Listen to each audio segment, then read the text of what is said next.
2026မှာမြန်မာငွေ6သိန်း3000နဲ့ထားသွားထားသုံးလို့ကောင်းမဲ့ဖုန်းလေးတစ်လုံးနဲ့မိတ်ဆက်ပေးကြပါတယ်။ဒါလေးကတော့ Vivo Y05 ပါ။ဒီနေ့ဗီဒီယိုကကြတော့ showcase ဗီဒီယိုဆိုတာမျိုးထက်ဒါဒီဖုန်းရဲ့အရှိကိုအရှိတိုင်းပေါ့နော်တကယ်သုံးခဲ့ရတဲ့အခါကြုံတွေ့ခဲ့ရတဲ့အတွေ့အကြုံတွေကိုပြောပြပေးမှာဖြစ်ပါတယ်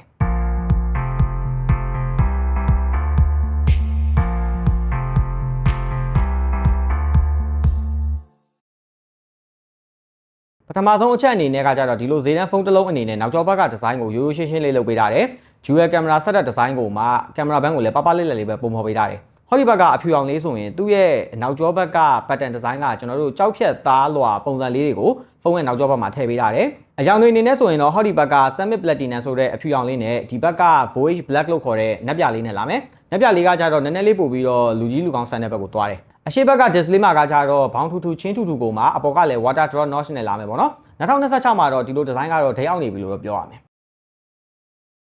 display အနေနဲ့ဆိုလို့ရှိရင်တော့ဒီဖုန်းတွေမှာက 6.74 inches IPS LCD အဲ့ဒါကိုမှ 720p နဲ့လာမယ် HBM မုတ်မှာဆိုရင်တော့1200 nits ထိရမယ်ဒါကနေရာအောက်မှာအရင်ကြီးလင်းတယ်လို့ပြောလို့မရပေမဲ့ကျွန်တော်တို့သူ့ဟာနဲ့သူတော့မြင်ရတယ်ပေါ့နော်ဒါပေမဲ့အလင်းဆုံးဆိုတဲ့ display တွေမှာတော့မပါဘူးကောင်းတဲ့ချက်ကိုပြောပါဆိုရင်တော့ color protection ဘိုင်းအနေနဲ့မစိုးဘူးလို့တော့ပြောရမယ်ဒါပေမဲ့ဒီဖုန်းတွေကဒါ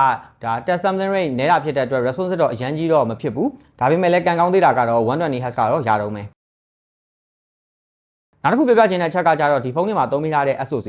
Uni SoC T7225 ကိုသုံးပေးထားတယ်12 nanometer ပေါ်မှာအခြေခံထားပြီးတော့ဒါ Uni SoC T612 ကိုပဲ rebranding ပြန်လုပ်ထားတဲ့ကောင်တွေလို့ပြောရမယ် performance အနေနဲ့ပြောရမယ်ဆိုရင်တော့ Helio G80 နဲ့တူမသားကိုမသားအနေထားလေးမှာရှိတယ်ဖုန်းပြောတာတွေရုပ်ရှင်ကြည့်တာတွေ social media သုံးတာတွေတော့အဆင်ပြေနိုင်ပေမဲ့ဒီဖုန်းနဲ့ဂိမ်းဆော့ဖို့ကိုတော့ recommend မပေးပါဘူးဒီဖုန်းတွေရဲ့ target ကလည်းဖုန်းကိုဖုန်းလိုပဲသုံးရအောင်ဈေးသက်သာဆုံးထုတ်ထားတာဖြစ်တဲ့အတွက်ဒီလိုအပ်ချက်လေးတွေကိုတော့ကြိုပြီးတော့တည်ထားစေချင်ပါတယ်ဒီဖုန်းမှာတွေ့ရတဲ့ထူးခြားချက်ကိုပြောပါဆိုရင်တော့သူ့ရဲ့ mono speaker လို့ပဲပြောရမယ်ပုံမှန်ဖုန်းတွေမှာဆိုရင် mono speaker ဆိုတာကကျွန်တော်တို့ down firing မှာပဲထည့်လေးရှိတတ်ကြတယ်ဗျဒါပေမဲ့ဒီဖုန်းမှာကကြတော့သူကအပေါ်မှာ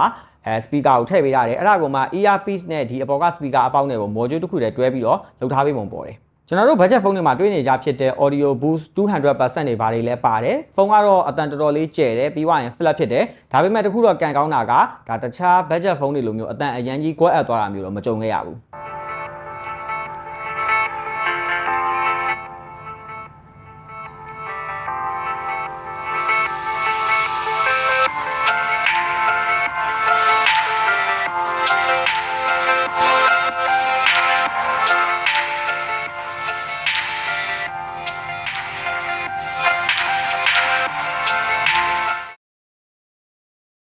ကင်မရာပိုင်းအနေနဲ့ဆိုလို့ရှိရင်တော့သူ့စီမှာက8 megapixel main camera နဲ့5 megapixel selfie ဆိုပြီးတော့နှလုံးပဲပါမယ်ဒါမတ်တက်မတ်ရတွေယူမယ်နေကမက်အလားဓာတ်ပုံတွေရိုက်ချင်တော့ရိုက်လို့ရသေးတယ်ဆိုပေမဲ့ကင်မရာနဲ့ပတ်သက်ပြီးတော့အများကြီးတော့မျှော်လင့်မထားစေချင်ဘူး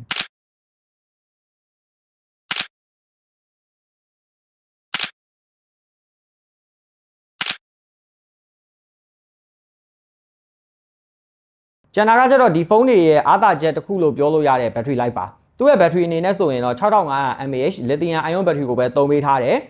battery life အနေနဲ့ဆိုလို့ရှိရင်လည်းတရက်ခွဲလောက်အားမသွင်းမဲနဲ့စတိုက်သုံးလို့ရတယ်ဒါပေမဲ့အားပြန်သွင်းမယ်ဆိုရင်တော့ကျွန်တော်တို့15 watt charging speed နဲ့ဖြစ်တဲ့အတွက်ဒါအားပြည့်ဖို့ကိုတော့အချိန်တစ်ခုတော့စောင့်ရမယ်